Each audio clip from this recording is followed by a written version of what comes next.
We give zinc for diarrhea because it helps to heal the gut. And it's been proven that if you give zinc when people are having diarrhea for 10 days, not only will their gut heal up more quickly from this diarrhea, it will also reduce the chances that they're going to have more diarrhea for 3 full months. So it's a very effective thing.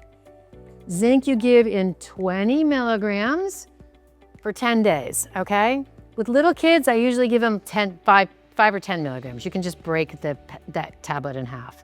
And you know that you've gotten to the right amount when you start to get a metallic taste in your mouth, and then you can give less after that.